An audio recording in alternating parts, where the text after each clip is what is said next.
નમસ્કાર વિદ્યાર્થી મિત્રો, આજે આપણે ધોરણ 9ના પાઠ્યપુસ્તકમાં હિન્દી ચેપ્ટર 5મું સ્વરાજ્ય કી નીંવ, જેના લેખક કવિ પરિચય વિશેની માહિતી આપણે અગાઉના લેક્ચરમાં મેળવેલી. આજે આપણે સ્વરાજ્ય કી નીંવ પાઠમાં છે એનું મહત્વનું પાત્ર रानी लक्ष्मीबाई. उसी के बारे में आगे की बात करेंगे. झांसी की रानी लक्ष्मीबाई हमारे देश की एक अद्भुत अमर पात्र मिसाइल है. उनका नाम आते ही हम श्रद्धा से नतमस्तक ही हो जाते हैं. प्रस्तुत एकांकी में लक्ष्मीबाई के जीवन और उनकी सखियों जूही और मुंदर की वीरांगना और उसके चरित्र की बात हमें यहाँ पर दिखाई दी है. रानी लक्ष्मीबाई निराश हो जाती है. रानी लक्ष्मीबाई यह देखकर निराश है कि झांसी, कालपी और ग्वालियर स्वातंत्र्य सेनानियों के हाथ से निकल गई है. केवल ग्वालियर का एक ही किला उनके अधिकार में रहा है. झांसी लेने का वो निश्चय करती है. रानी लक्ष्मीबाई किसी भी कीमत पर झांसी अंग्रेजों के हाथ से वापस लेने का निश्चय करती है. इसीलिए वे अपनी सखी जूही मुंदर उसी के साथ बातचीत करती है और आगे उसके जो सेनापति है तात्या, उसे भी युद्ध के लिए तैयार होने का आदेश देते हैं. रानी लक्ष्मीबाई सेनापति तात्या को युद्ध के लिए तैयार होने का आदेश देती है. वे कहती है कि जाओ, तलवार संभालो, नूपुरों की झंझार के स्थान पर तोपों की गर्जना होने दो. अपने जो सेनापति है तात्या, वो युद्ध भूमि के मैदान पर प्रवेश करते हैं. तभी रानी लक्ष्मीबाई उसको कहती है कि जाओ, आप तलवार संभालो और तोपों की गर्जना के स्थान पर आप तोपों की गर्जना होने दो. तो आज हम आगे की जो समझूती है उसी के बारे में चर्चा करेंगे.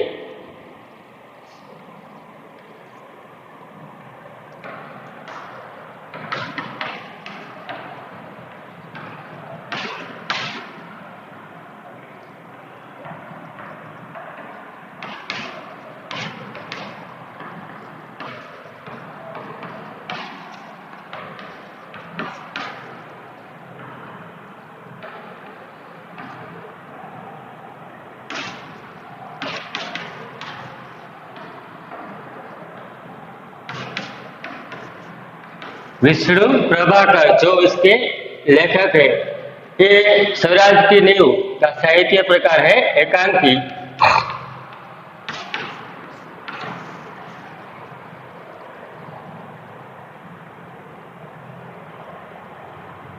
लक्ष्मीबाई और उनकी जो सखी जूही और मुंदर दोनों के साथ बातचीत हो रही है. लक्ष्मीबाई मुंदर से कहती है कि मुंदर, तू कहती है कि सरकार तैयार है, सरकार सेना तैयार है.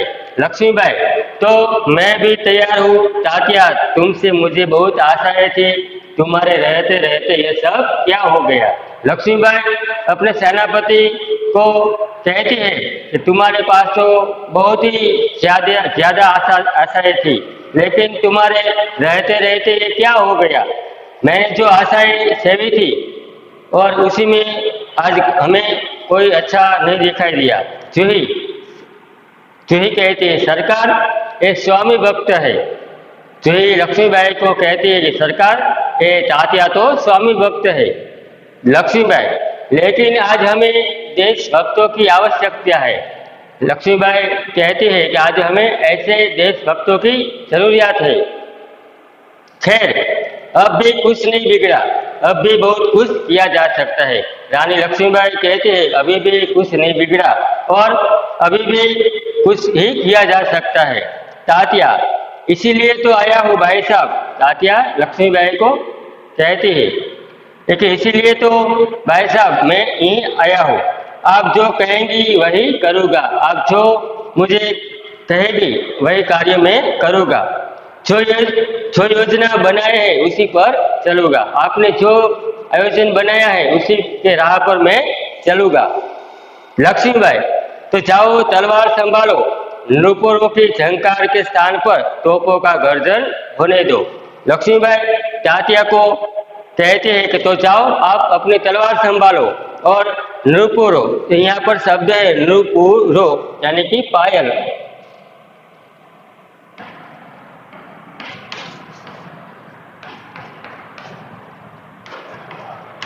अपरिचित शब्दों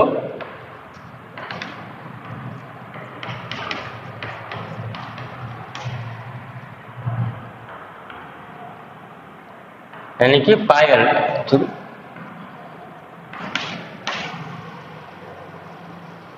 पायलों की झंकार यानी कि आवाज, आवाज के स्थान पर तोपों की गर्जना होने दो। भूल जाओ राग रंग। लक्ष्मीबाई अपने सेनापति तात्या को बताते हैं कि आप राग रंग यानी भोग विलास आदि सब भूल जाओ और याद रखो हमें स्वराज्य लेना है, हमें रणभूमि में मौत से जूझना है। चाहे कोई भी बात हो सभी बातें भूल जाओ। आज हम युद्ध के मैदान पर है और राग रंग भूल जाओ। आज हमें याद रखना है कि हमें स्वराज्य लेना है और रणभूमि में मौत से जूझना है। यहाँ पर दो शब्द अपरिचित शब्द राग रंग,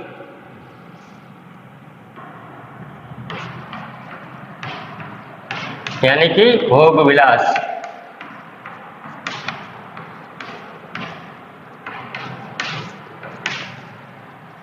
आगे का शब्द है रणभूमि,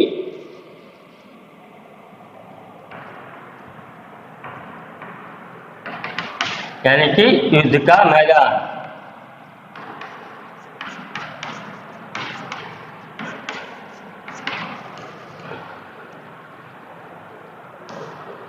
लक्ष्मीबाई अपने साथियों से बातें कर रहे हैं कि आज हमें राग रंग सभी भूलकर युद्ध के मैदान पर रणभूमि में मौत से जूझना है। तात्या कहते हैं महारानी आपकी जय हो, मैं युद्ध के लिए तैयार होकर आया हूँ। रानी लक्ष्मीबाई के जो सेनापति है वो तात्या, वो प्रवेश करके महारानी को प्रणाम करते हैं और बताते हैं कि आपकी जय हो, मैं युद्ध के लिए तैयार होकर युद्ध भूमि में आया हूँ। लक्ष्मीबाई जानती हूँ केवल लेकिन सेनापति इस बार याद रखना कि यह दुर्भाग्य से विजय न मिल सके तो तुम्हें सेना और सामग्री दोनों को दुश्मन के घेरे से निकाल कर ले जाना है। लक्ष्मीबाई अपने सेनापति को बताती है कि मैंने पता है कि आप युद्ध के लिए तैयार होकर आया है, लेकिन आप याद रखना कि दुर्भाग्य यानी कि खराब भाग्य से आपको विजय न मिली तो आपकी सेना को दुश्मन के घेरे से निकाल कर वापस ले जाना है। तात्या ऐसा ही होगा। तात्या बताते हैं लक्ष्मीबाई को ऐसा ही होगा। लक्ष्मीबाई तात्या मेरा मन कहता है कि यह मेरे जीवन का अंतिम युद्ध है। लक्ष्मीबाई अपने सेनापति को बताता है कि तात्या मुझे लग रहा है कि मेरे जीवन का अंतिम युद्ध है। जीत हो या हार मुझे किसी बात की चिंता नहीं। लक्ष्मीबाई अपने सेनापति और अपनी सखियों के साथ बातचीत कर रहे थे और वो बता रहे थे कि मेरा जीवन का यह अंतिम युद्ध है, लेकिन इस युद्ध में जीत हो या हार मुझे किसी बात की चिंता नहीं। चिंता केवल इस बात की है कि हमारी वीरता कलंकित न होने पाए। लक्ष्मीबाई बता रहे हैं कि मुझे जीत मिले या हार इसी की मुझे चिंता नहीं है, लेकिन हमारी वीरता को कलंकित न हो पाए इसी के बारे में उसको चिंता है। तो यह शब्द है कलंकित यानी कि बदनाम।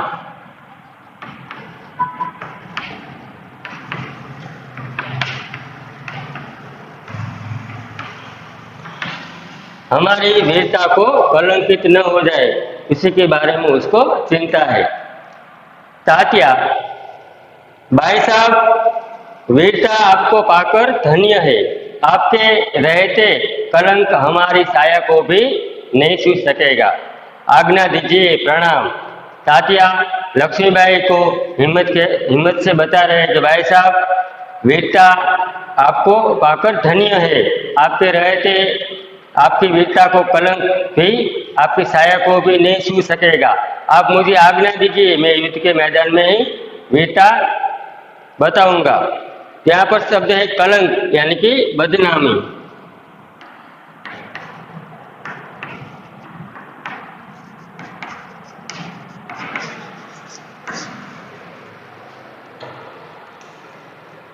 आपके रहते कलंक हमारी छाया को भी नहीं छू सकेगा। तात्या लक्ष्मीबाई को कहते हैं कि आपको रहते कलंक हमारी छाया, यानी कि परछाया को भी नहीं छू सकेगा। आप आज्ञा दीजिए और प्रणाम हम युद्ध में चाहते हैं। रानी की चिंता है, रानी को लगता है कि यह उसके जीवन का अंतिम युद्ध है। यहाँ पर पाठ का जो सार है,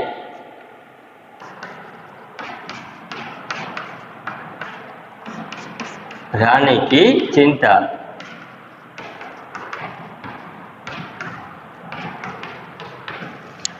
रानी लक्ष्मीबाई को चिंता है, रानी को लगता है कि उसके जीवन का यह अंतिम युद्ध है।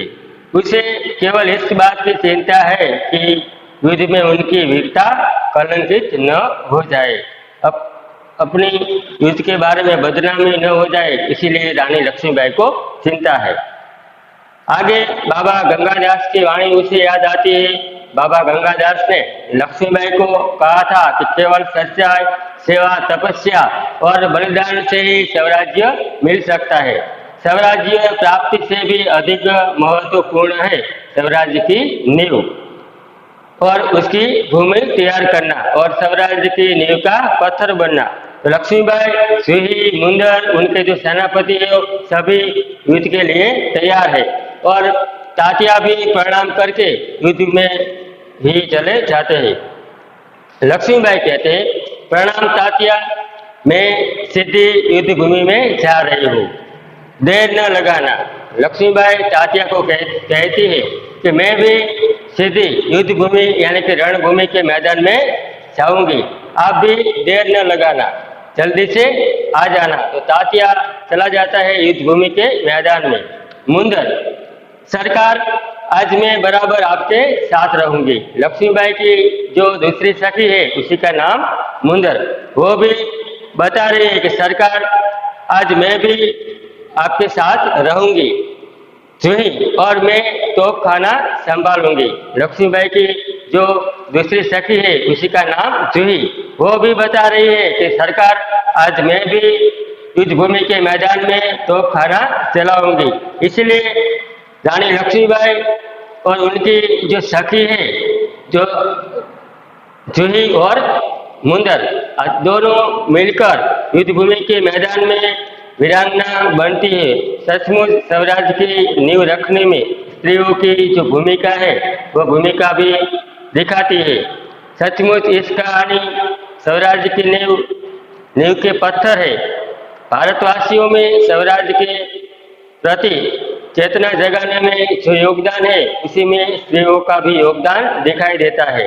तो झांसी की रानी लक्ष्मीबाई और उसकी दो सखी जूही और मुंदर, दोनों सखियों के मिलकर रानी लक्ष्मीबाई हमारे इतिहास का एक अमर पात्र है, जिसका नाम सुनते ही हमें नतमस्तक हो जाते हैं। रानी लक्ष्मीबाई की ये निराशा है कि उसके देखते देखते झांसी, कालपी और ग्वालियर स्वतंत्र सेनानी के हाथ से निकल गए। तो उसकी सखी जूही और मुंदर और उसके जो सेनापति है रानी लक्ष्मीबाई का तात्या, वो सीधे युद्ध भूमि में जा रहे हैं। तो रानी लक्ष्मीबाई तात्या को बता रही है कि मैं भी युद्ध भूमि में जा रही हूँ, लेकिन देर न लगाना। तात्या चला जाता है। मुंदर, सरकार, मैं आज भी आपके बराबर साथ में रहूंगी। उसकी जो सखी है जूही, वो भी बता रही है कि मैं भी तोप खाना संभालूंगी। तो लक्ष्मीबाई और हम सब मिलकर या तो स्वराज्य प्राप्त करके रहेंगे। लक्ष्मीबाई सभी को बता रही है कि हम सब मिलकर आज हम स्वराज्य प्राप्त करके ही रहेंगे या स्वराज्य का नींव का पत्थर बनेंगे। सभी ने एक निश्चय किया है कि आज हम अपना जो स्वराज्य है वो प्राप्त करके ही रहेंगे। स्वराज्य अपने हाथों से किसी को नहीं देंगे और स्वराज्य की नींव का पत्थर बनने का सभी को उत्साह है। हर हर महादेव, हर हर महादेव कर रानी लक्ष्मीबाई, उनकी सखी तात्या सभी युद्ध भूमि के मैदान में चले जाते हैं। तीनों हर हर महादेव का उद्घोष करती है। लक्ष्मीबाई की जो सखी और जूही मुंदर और तात्या सेनापति सभी हर हर महादेव का उद्घोष करते युद्ध भूमि के मैदान में चले जाते हैं। पृष्ठभूमि में यही उद्घोष उभर कर आता है, जो मंच पर प्रकाश के घुगलाते न घुगलाते सब कहीं छा जाता है। जो युद्ध भूमि का मैदान है उसी में पृष्ठभूमि में सभी एक ही उद्घोष करते हैं, हर हर महादेव, हर हर महादेव, और मंच भूमि पर प्रकाश ही प्रकाश दिखाई देता है और छा जाता है। फिर धीरे धीरे शांति छाने लगती है, प्रकाश उभरने लगता है और पृष्ठभूमि में गीता पाठ का स्वर उठता है। यानी कि रंगभूमि के मैदान पर जूही मुंदर और उनके सेनापति सभी उपस्थित होते हैं, तो हर हर महादेव का जो उद्घोष होता है और पृष्ठभूमि में प्रकाश छा जाता है और धीरे धीरे शांति छाने लगती है, प्रकाश उभरने लगता है और पृष्ठभूमि में हिंदी गीता पाठ का स्वर उठता है। लेकिन हिंदू का जो धार्मिक पुस्तक है गीता, उसी का ही स्वर जोर जोर से उठता है। तो विद्यार्थी मित्रों, आज हम झांसी की रानी लक्ष्मीबाई के जीवन के बारे में बताया और उन्होंने जो स्वराज्य पाने की जो नींव ली थी उन्हीं के बारे में जो आज बताया। तो रानी लक्ष्मीबाई हमारे इतिहास का एक अमर पात्र है। उन्होंने सचमुच इस एकांकी में स्वराज्य की नींव के पत्थर है। भारतवासियों में स्वराज्य के प्रति चेतना जगाने में उनका जो योगदान है, स्त्रियों का जो योगदान है, अपनी जो सखी जूही और मुंदर, आज सभी का जो योगदान है वो हम कभी नहीं भूल सकते। तो आज हमने देखा कि भारतवासियों में स्वराज्य की नींव एक स्त्रियों भी अपना योगदान और वीरांगना का चरित्र करके हमें स्वराज्य दिला सकते हैं। तो आज हम उसी का जो स्वाध्याय है उसी के बारे में हम आज आपको बताएंगे। सबसे पहले मैं इस पाठ का जो महत्व व्याकरण लक्षी है उसी की नोट में यहाँ ब्लैक बोर्ड पर लिखूंगा, आप अपने साथ साथ लिख के जाना है।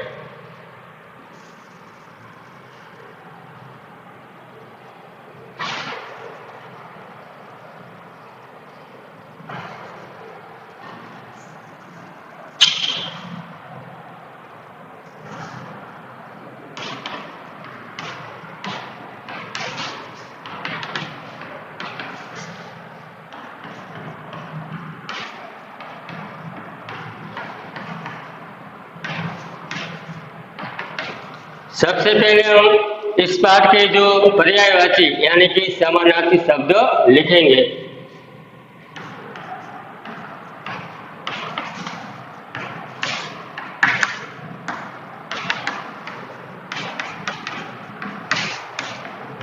पर्यायवाची शब्दों को हम समानार्थी शब्द भी कहते हैं। पहला शब्द है प्रतिज्ञा। प्रतिज्ञा यानी कि नेम।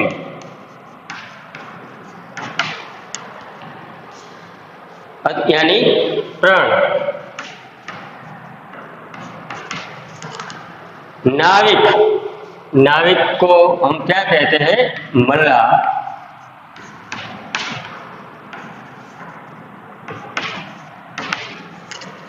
आगे सहसा, तो ये शब्द हमने अपरिचित शब्द में लिख दिया था। सहसा यानी कि एकाएक। प्रलय, प्रलय शब्द तो इसका समानार्थी है विनाश यानी कि सर्वनाश। आगे का शब्द है देव, तो उसका अर्थ है भाग्य।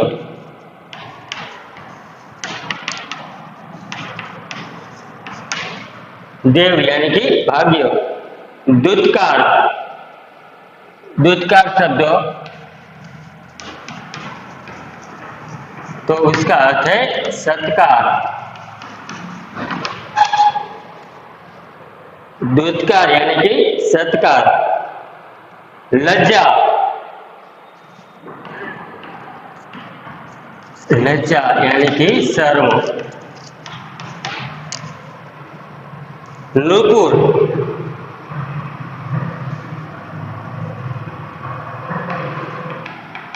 यानी कि पायल, झांझर। अवरोध यानी कि रुकावट।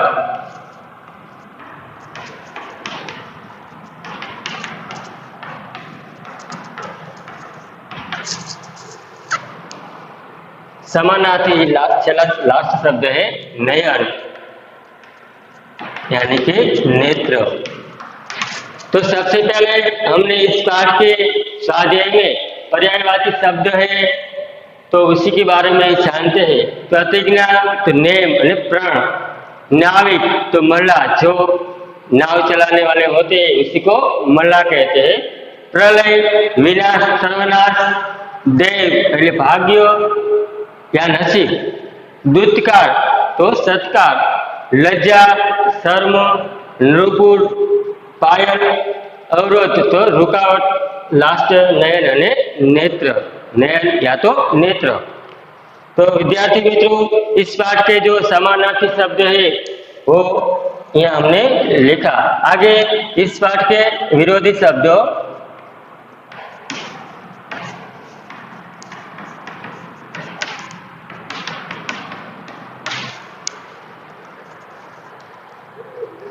पहला शब्द है स्वतंत्र। स्वतंत्र, इसका विरोधी है परतंत्र। आगे का सेवक, सेवक, सेवक या दास।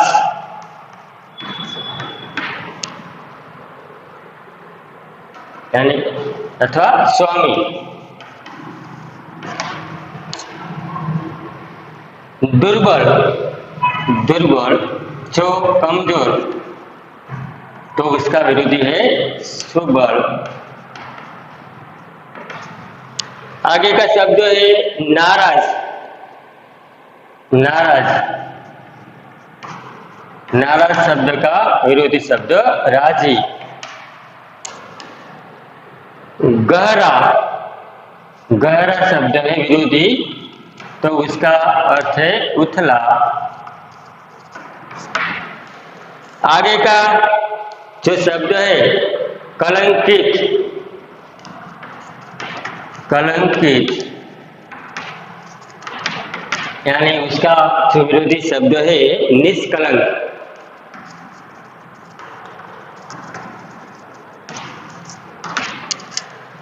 आगे तीव्र, तीव्र शब्द का विरोधी शब्द है मंद।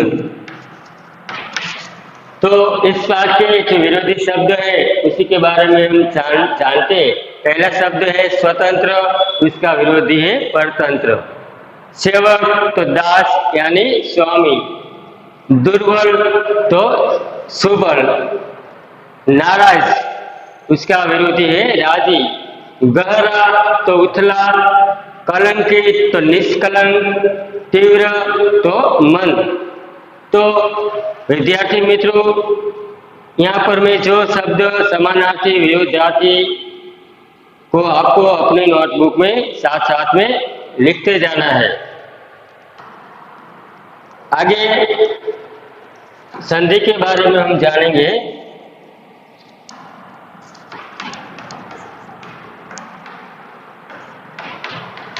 संधि, दो शब्दों का जो विग्रह होता है उसे संधि कहते हैं। तो पहला शब्द है स्वजन। तो स्व प्लस जन, तो दो शब्दों के विग्रह से जो बनता है उसे संधि कहते हैं। आगे स्वराज्य, तो उसका संधि विग्रह स्व प्लस राज्य। आगे का स्वतंत्र, उसका संधि विग्रह स्व प्लस तंत्र।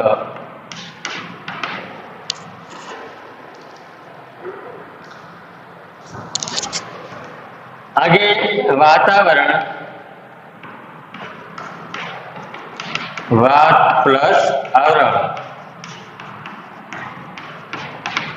आगे का शब्द है हिमालय,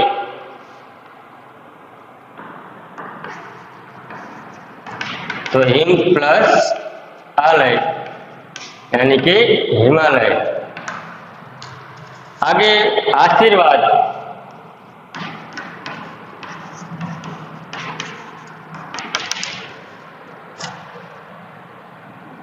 आशीर्वाद उसका विग्रह है आशी प्लस वाद, आशीर्वाद। तो यहाँ पर हम संधि का विग्रह करते हैं। पहला शब्द है स्वजन, तो उसका विग्रह है स्व प्लस जन। स्वराज्य तो स्व प्लस राज्य। स्वतंत्र स्व प्लस तंत्र। वातावरण वात प्लस आवरण। हिमालय हिम वता आलय। आशीर्वाद आशी प्लस वाद। तो आगे संधि के बाद हम व्याकरण लक्षी में जो शब्द समूह है उसी के बारे में हम यहाँ बताएंगे।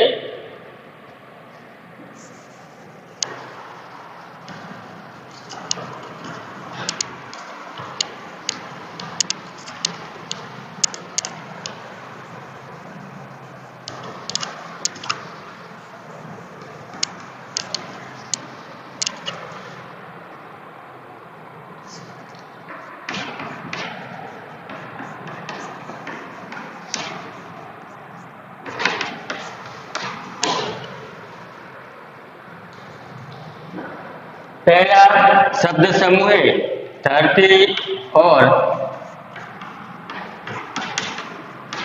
आकाश के। धरती और आकाश के मिलने का स्थान।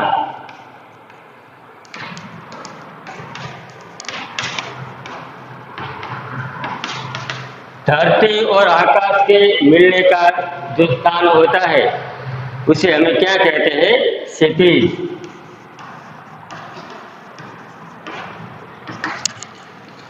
आगे का है दही से बनने वाला एक व्यंजन। दही से बनने वाला एक व्यंजन,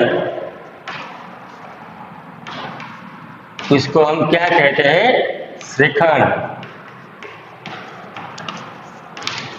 दही से बनने वाला एक व्यंजन उसे हम क्या कहते हैं? शब्द समूह में श्रीखंड। आगे ब्राह्मणों को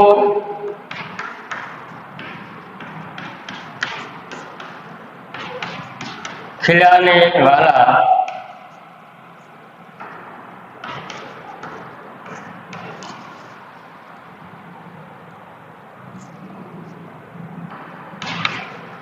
ब्राह्मणों को खिलाने वाला भोज यानी कि ब्रह्म भोज।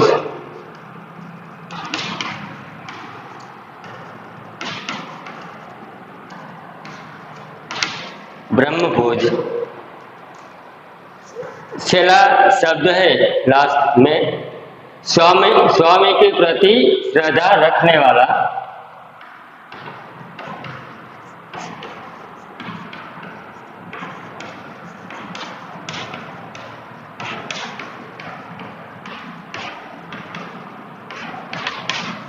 स्वामी के प्रति श्रद्धा रखने वाला, तो उसे क्या कहते हैं? स्वामी भक्त। तो पहला जो शब्द समूह था धरती और आकाश जहाँ पे मिलते हैं उसे क्या कहते हैं? क्षितिज। और दूसरा दही से बनने वाला एक व्यंजन उसे क्या कहते हैं? श्रीखंड। ब्राह्मणों को खिलाना वाला भोज उसे ब्रह्म भोज। स्वामी के प्रति श्रद्धा रखने वाले उसे क्या कहते हैं? स्वामी भक्त। तो आज हमने जो यहाँ पे हमारा जो 5वां चैप्टर है स्वराज की नींव, उसी का लेखक है विष्णु प्रभाकर जी।